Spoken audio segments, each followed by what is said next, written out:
Greetings, everybody, and welcome to the Healthy, Fit, and Pain-Free podcast. This is episode 39, and today I am by myself.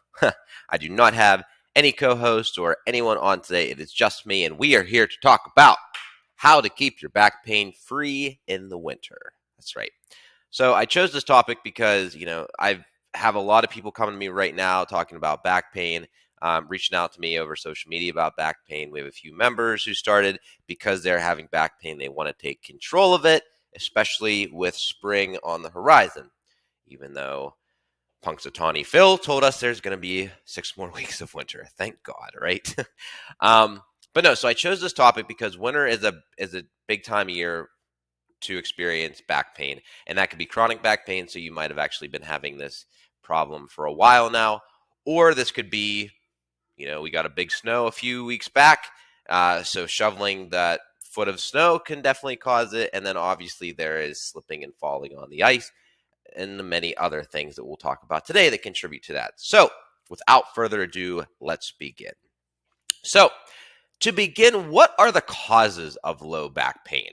Everyone wants to think of this as I lifted something heavy and poof, there's back pain. Or it could be I slipped and fell, I got into a car accident, many things there. And to be entirely honest with you, those are a small minutia of what actually causes low back pain. We're going to get to that right now.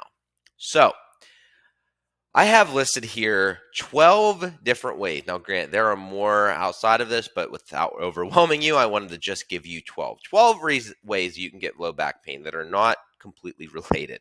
The first one's mechanical. So mechanical low back pain is definitely going to be one of those where you bent over, you picked something up in a very stupid way. Sorry if you hurt yourself. That way you are not stupid, just the way you lifted was stupid. No. But even if you lifted something that you obviously are not strong enough to lift, or you lift it in the wrong way or a very awkward way, or if you're someone who works like on a conveyor belt where you're doing a lot of picking up and twisting, stuff like that, it will cause some excessive force on the discs. It might cause some excessive force on the ligaments and the muscles surrounding the vertebral column, and that will cause mechanical damage. There's also, people will have narrowing of the spine. This is, spinal stenosis. Other mechanical issues are spondylolisthesis or spondylolysis, which this includes a small fracturing of the spine. So these are like mechanical issues that can cause low back pain. Now, don't think just because this shows up on an image, this is why you are having it, but this is a potential cause. And this, without going down this rabbit hole, this is one problem that typically people run into is that, they think that they want to get imaging done because they feel like, because this is how we are as people. I read a post earlier where they talk about determinism. This is how we are as people. We want to have a specific answer. And so we want imaging because imaging is going to get that answer. I'm sorry to tell you that imaging does not give you that answer, because there's a possibility that there's 70% of the population has the exact same thing as you and they are not experiencing pain. So again, not to go down that rabbit hole. The next cause is biological. So again, this can be chemical effects from, ruptures within a spinal disc.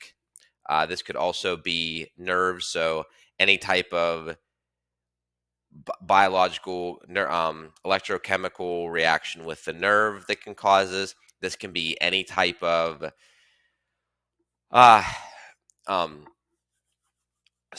type of immunodeficiency that you have, any glandular disease that you have, or any type of underlying conditions, any comorbidities. All this stuff biologically can also cause low back pain.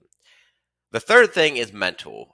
So how is your mental health? And this is a huge one. Again, not diving too much down into the weeds with this, but we find that stress contributes a lot to low back pain. One thing I always talk, and I brought this up before on the podcast, is everyone has what I call their stress muscle. And this is the area of their body that really reacts whenever they are going to a very stressful situation. Me, for instance, my neck is the start of it. If my low back starts to really perk up, that means I'm really pushing myself too much. And for a lot of people, it is the low back.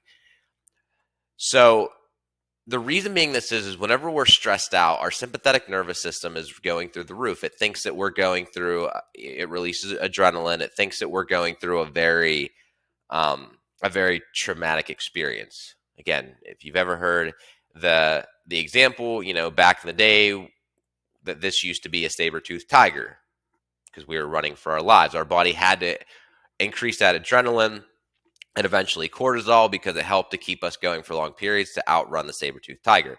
Nowadays, it is someone blowing their horn at you at an intersection. It is getting whipped the finger. It is your boss yelling at you. It is a patient, client, or someone that you are working with who badmouthed you. It is a friend who is ignoring you. It is the spouse who is cheating on you.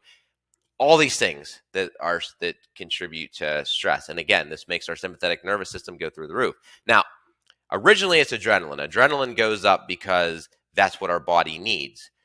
But eventually cortisol gets released. And what cortisol does is cortisol is trying to break down things in the system so that we keep utilizing, that we can keep being active and being functional throughout this stressful process. The problem then is it creates deterioration. It creates breakdown. And this is what will contribute. Also, realize during these situations, our body is really on edge. And when it's really on edge, it's on edge because it's reactive. And so this is why you'll be a little bit more sensitive. This is why you'll be more anxious, be a lot more aware. Again, because your body thinks that you're outrunning a saber-toothed tiger. And so this really contributes to your low back pain. Next is weakness. Again, we go back to the example. If you're lifting off the ground, you hurt your back then. If you would have been stronger and been able to maintain composure, there's a decent chance it wouldn't have caused injury. Now, I'm not saying if you are a strong individual, you can't get hurt. But if you're someone who can, say, deadlift 800 pounds off the ground and you have to pick a 200-pound box off the ground, you are going to have a lot better chance at doing and executing that than someone who can only deadlift 300 pounds off the ground. They have to pick a 200-pound box off the ground. So weakness is a huge one. Resiliency, we'll talk about that a little bit more later. Physiological. So this is, not this an example of, what is going on in the body currently. This is kind of like biological, but physiological, again, do you have any disease, or do you have a disease that you're currently going through? Are you sick? Again, the immunodeficiencies, the hormones, all that stuff comes into it. So there's all these changes going on in the body too. What's your gut health like? How's your cardiovascular system, your respiratory system, your musculoskeletal system, like all these things and it's basically how these things interconnect. That can contribute to low back pain if they are not working efficiently. So here's a good for instance. We're finding more and more now that the gut almost has its own little brain in it. Now, I'm being dramatic with the details there. There's not actually a little brain, but our gut has a lot of emotions, has a lot of storing in it, and this is why gut health is so important nowadays. Well, there's research that shows that if your gut health is not where it needs to be, and we're not taking in the nutrition that we need to, we're not getting rid of the nutrition like we need to, we're not filtering our system like we need to, this can actually contribute to increased pain levels such as low back pain. So this is something that we need to think about. Also, like kidneys are a big one too that we tend to associate low back pain with. Our central nervous system. This kind of goes back to what I said mentally. Mental health is a huge one because, in your head, how are things going? But if in your head really starts to affect your central nervous system and you're constantly on edge, this can be what causes low back pain. So with this, with central nervous system, so I always like to use the example of a house. Okay, so let's say you live in a house, and let's say you are in, an okay neighborhood, but there's potential for crime. Okay, you're not living out in the woods all by yourself. And so let's say that it's a good enough neighborhood. You're like, I don't really need to have an alarm system in my house. Just locks on the doors will be enough. Then one day you come home and there is someone who broke into your back door. And for any of you out there who have ever experienced this, my sincere sympathy goes out to you, because I could not only imagine. But anyhow, so someone breaks into your back through your back door. What's your next step going to be? You are going to put something back there in the back of your house, whether it's a camera, whether it's a security spotlight, something like that, because that is where someone came in through. Okay. So you are increasing the awareness on your back door because someone broke in. And really, you'll probably put up security cameras and stuff everywhere, so it enhances your awareness all around the house. The body does the same exact thing. Whenever you experience some type of pain or injury, your body really increases surveillance on that area because it doesn't want you to hurt it again. It doesn't want you to get injured again. And so what happens is, and even our minds, our awareness is so, like, for instance, I have a person right now who came here for low back pain, and they're obviously very fearful because they're younger. They don't want that back pain to debilitate them from playing with their kids, interacting with friends, with their spouse, or just doing things that they want to do. And so they're very careful with how they move because of that back pain. Now, that's, it's not like they're re-injuring every time they move, but because that awareness, because that surveillance is so high in that certain area, it constantly keeps, the cycle keeps reminding you that there is pain there. And so that's what I mean by, our central nervous system. And again, that kind of falls in the mental as well. Injury, this is easy. Get into a car accident. Again, we talk about that lifting injury. Any type of trauma, this can certainly cause low back pain. Now, this is more of what's called acute low back pain, but this can eventually turn to chronic if not taken care of efficiently. Medications, believe it or not, medications can, they can definitely contribute to our pain. They can, and I'm not talking about pain medication necessarily, but certain antidepressant meds can, if, antidepressant meds also have a possibility to increase suicidal thoughts, increase depression rates. It might have the reverse effect. So this can contribute more to that. So understand that medications can do this. Even something as simple as if you're taking Lasix for blood pressure medication, and that's a diuretic. If you are constantly expending fluid, but you're not taking in enough fluid to hydrate yourself, and you become dehydrated, this can contribute to it as well. And I actually didn't even put dehydration here, but just understand that your medications can contribute to this as well. There's also, some research out there that suggests that, even more than 5 medications, because of all of the cross side effects that can happen there, it can really make an impact on your health. And we'll talk a little bit more about that later. Lifestyle is a huge one. Lifestyle, depending on what kind of activities you like to do for fun, depending on what you do for work, lifestyle changes, and actually I'll put this together. So lifestyle and then lifestyle changes. All of this can contribute to any type of chronic or acute low back pain. So again, if you're someone who is lifting and twisting all day, if you're someone who works in construction, not necessarily that, like, you'll build up your resiliency, but as you get tired throughout the day, and research shows that it's not necessarily the initial lift, it's the fatigue that contributes to why people experience any type of trunk, lumbosacral, low back, hips, lower extremity injuries. This puts you at higher risk. So understanding how lifestyle impacts, even lifestyle as far as what your diet's like, what's your hydration like. Do you practice self-care? Do you take breaks? Do you take vacations regularly? Do you take care of yourself? All these things come into play. And then with that, life changes. So for instance, I mentioned about how my pain areas are my neck and my low back.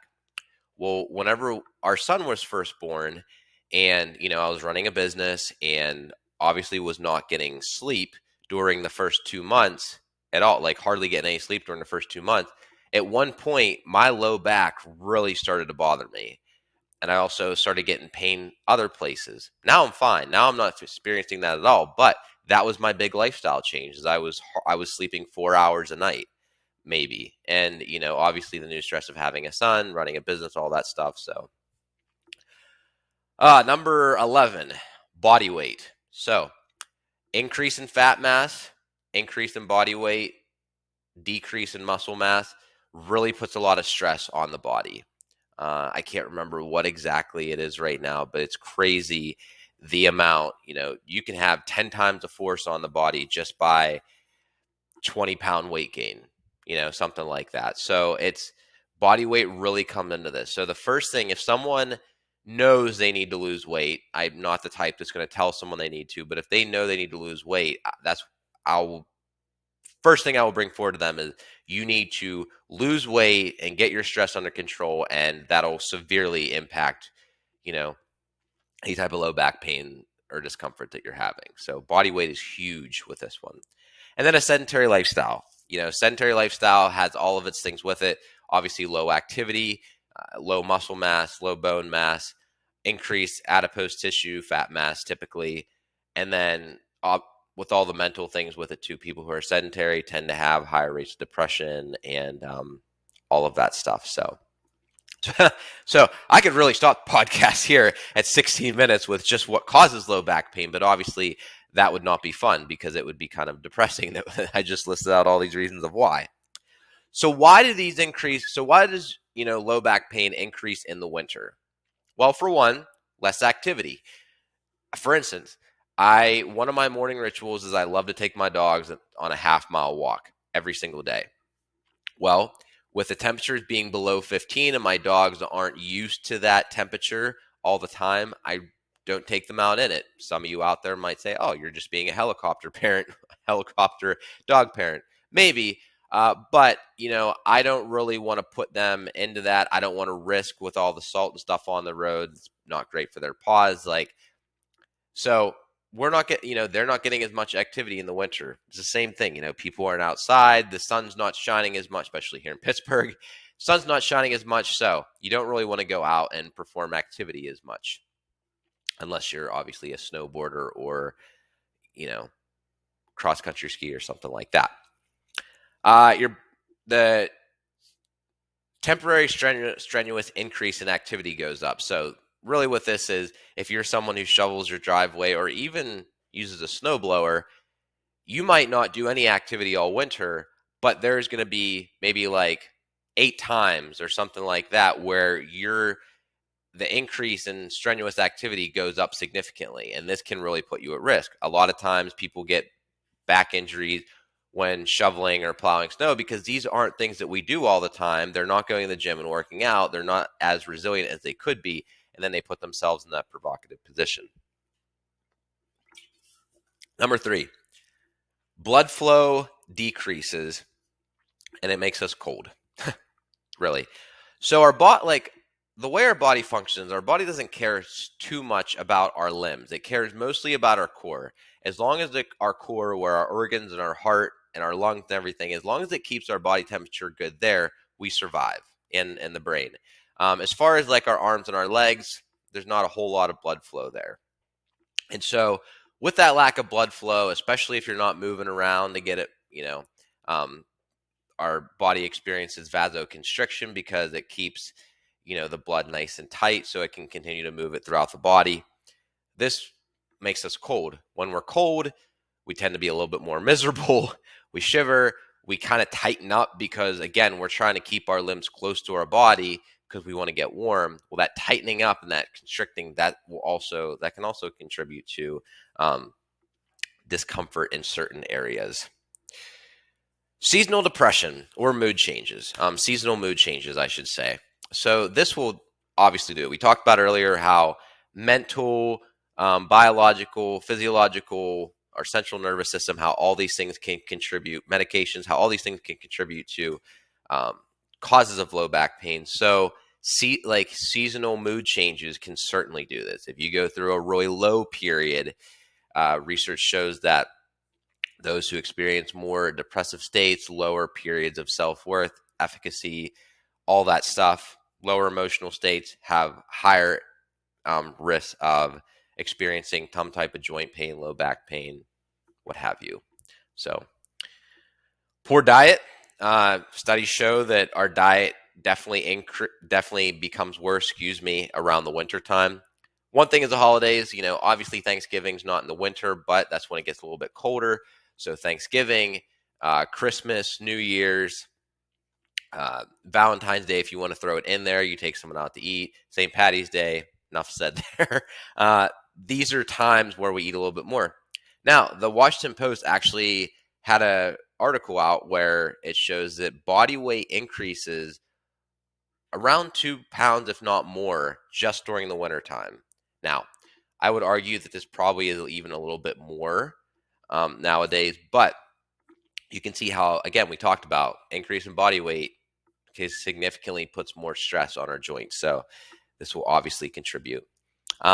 Alcohol intake goes up. The University of Pittsburgh actually did a study on this, and they found that alcohol consumption significantly increases in the winter.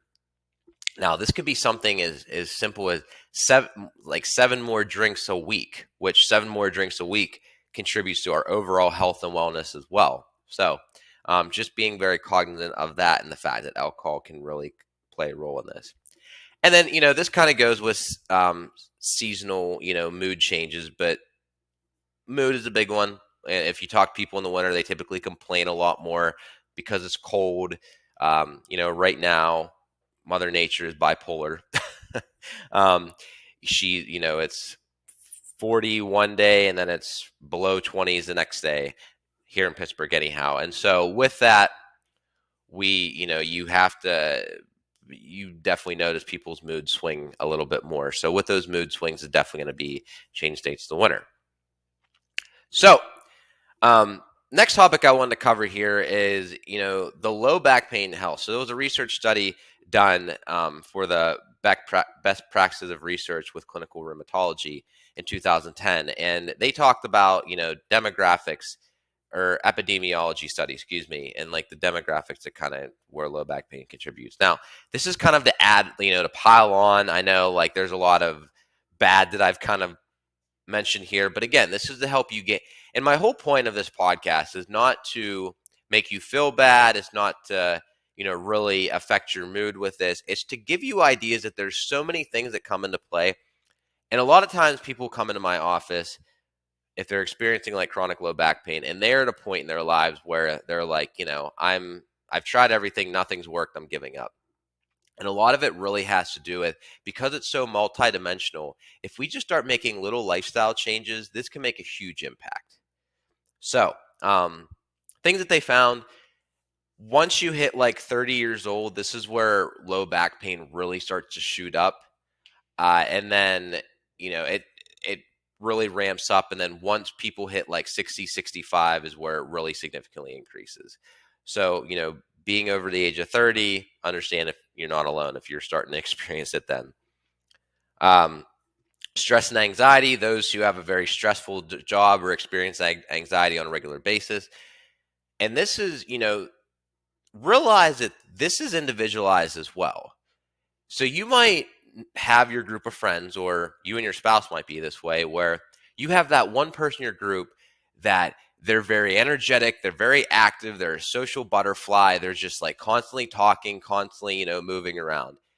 This person potentially will experience pain a little bit more than someone who, say, if you have a friend who they're very quiet, very laid back, very reserved, like nothing at all seems to faze them. They just are cool as a cucumber and don't really get riled up about anything.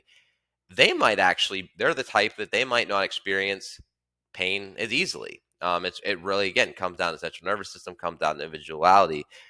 So, stress, anxiety, job, lifestyle change, all those things come into play. That can really affect someone. And along with that is job dissatisfaction. So believe it or not, your job plays a huge role, especially nowadays where a lot of our work is done on a computer. We've talked about before, sitting in a computer for hours on end is already not the greatest posture to be in for long periods. Add a ton of stress to that. It's almost like what we talked about with cold weather. We tighten up, we grit up, and then that really puts a lot of added stress. So realize that if you hate your job, might be time to start looking for it, especially if you have constant joint pain. Education status. Again, I'm not pointing fingers out here, but there is research that suggests that those with a lower socioeconomic status, those with a lower education status, actually are at risk to have higher pain levels. Why this is, there's a few assumptions. One is they don't have the money or the awareness to provide themselves the self-care needed. Others, depends on who you grew up following, who you grew up watching, what kind of role models you had in your life that can make a big impact.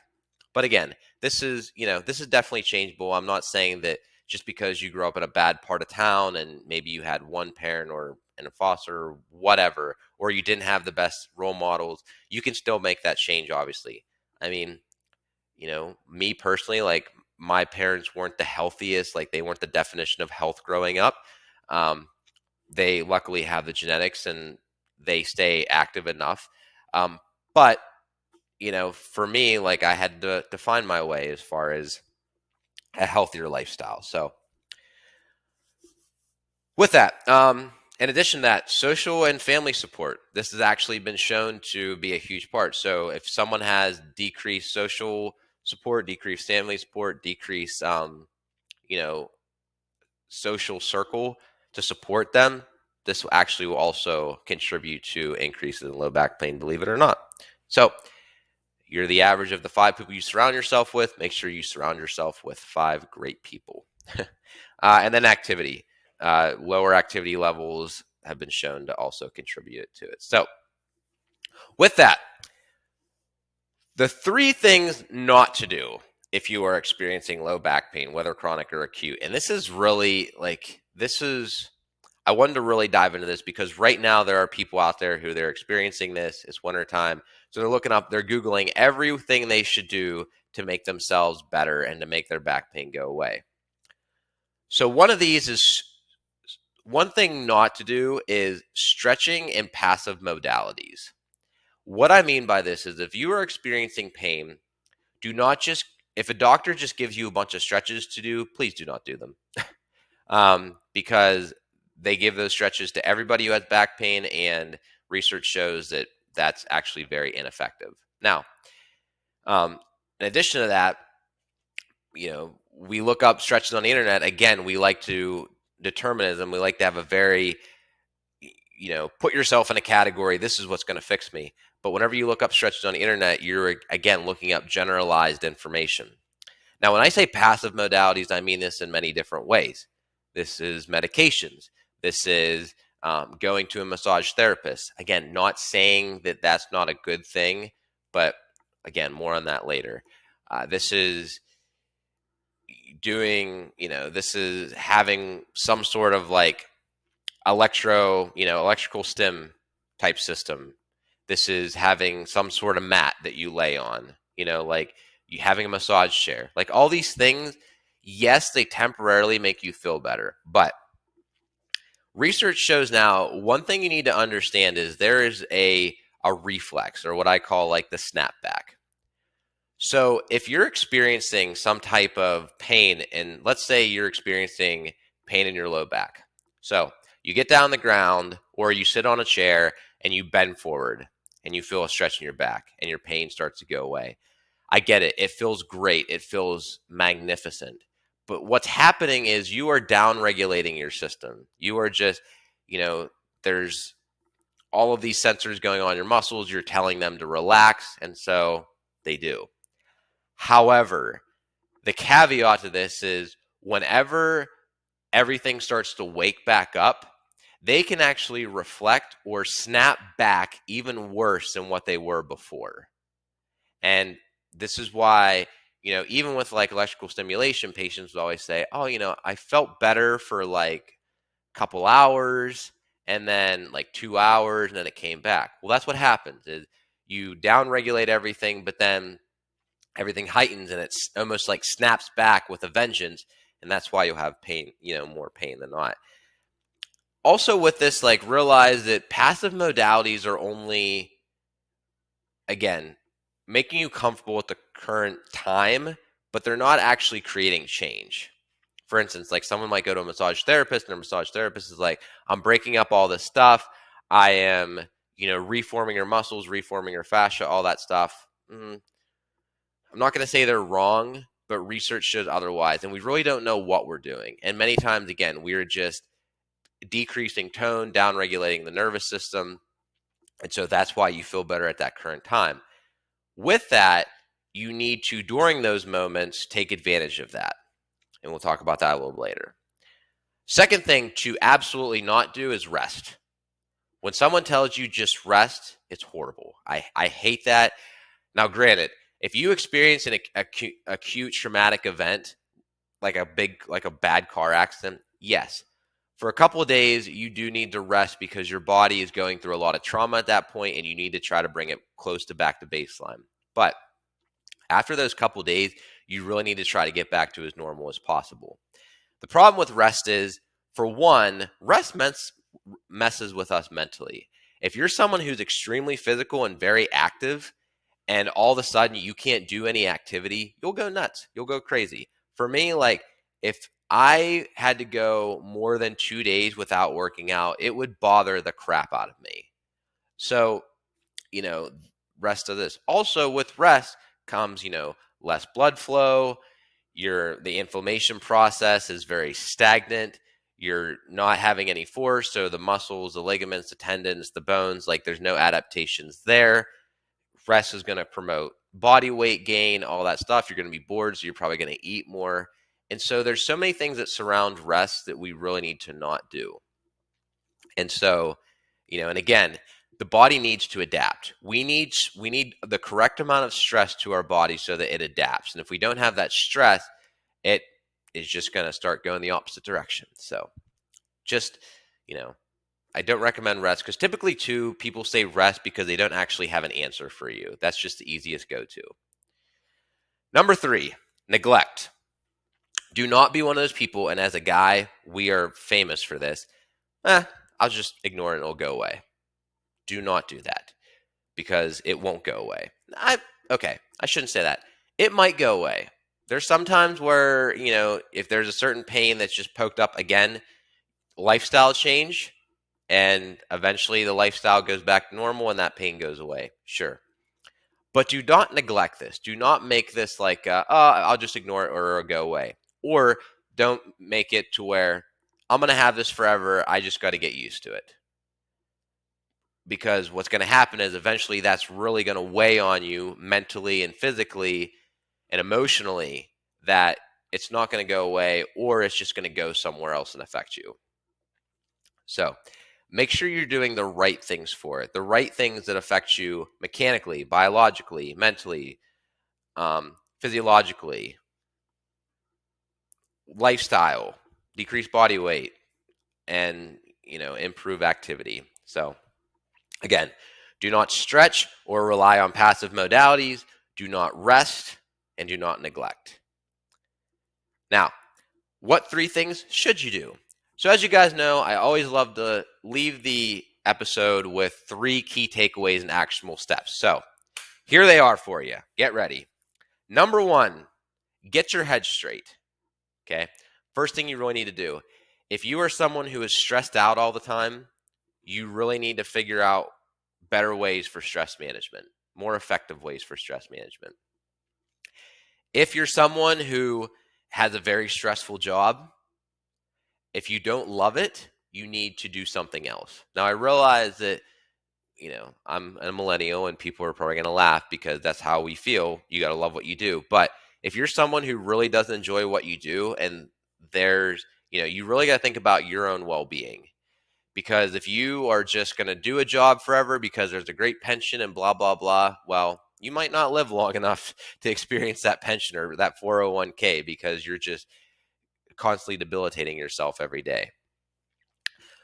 With getting your head right, figure out a really good self-care, mental health type of ritual that you can perform multiple days a week, if not every day. You really got to get, because again, These mental stresses will affect you mentally, obviously. They affect you physiologically. They affect you mechanically. They affect your entire nervous system. They affect your gut health. And so getting this under control is a really big part of this. Now, with that, this might be finding a counselor. This might be finding a really good support system. This might be changing the people that you interact with. This might be leaving toxic people in your life.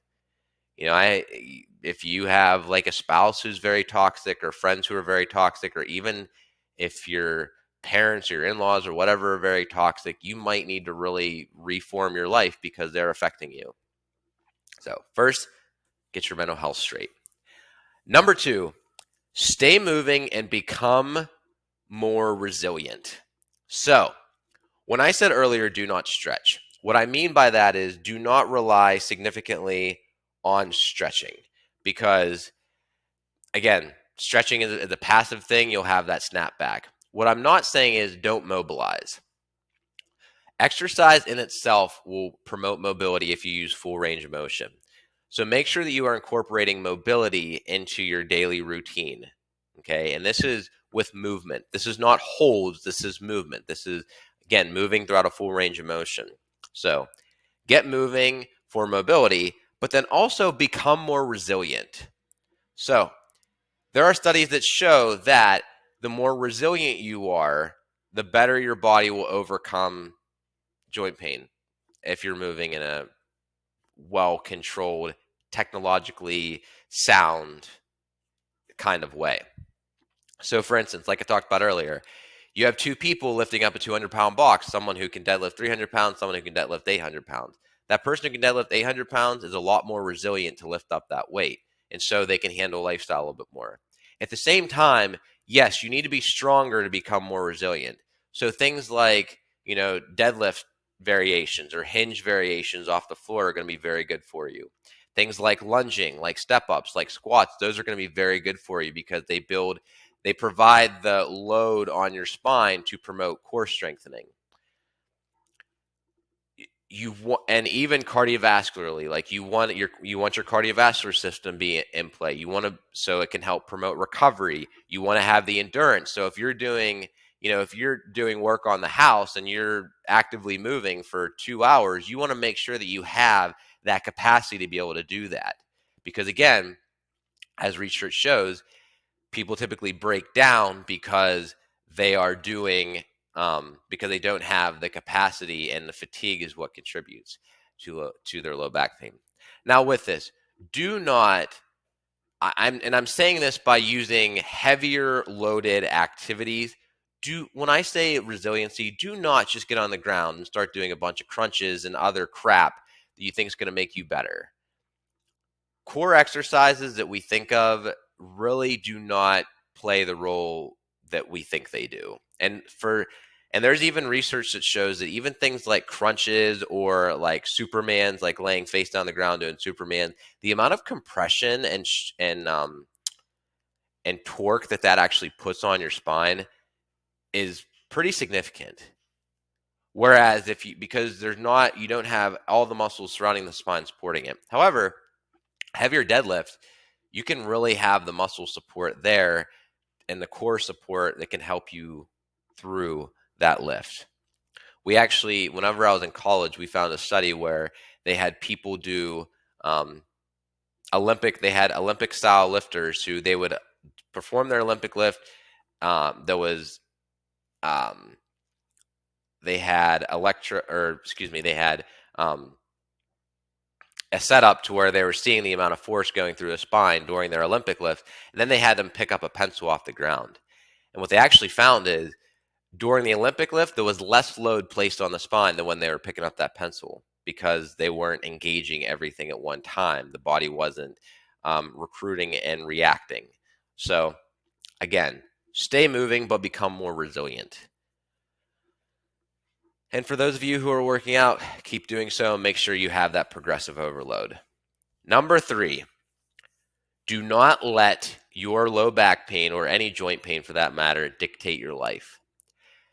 I know this is very easy for me to say right now, not really going through that, but I've met so many people in my life that they just let this pain dictate their life. They don't perform the activities that they used to do. They don't hang out with people like they used to. Their mental health just really starts to become debilitated.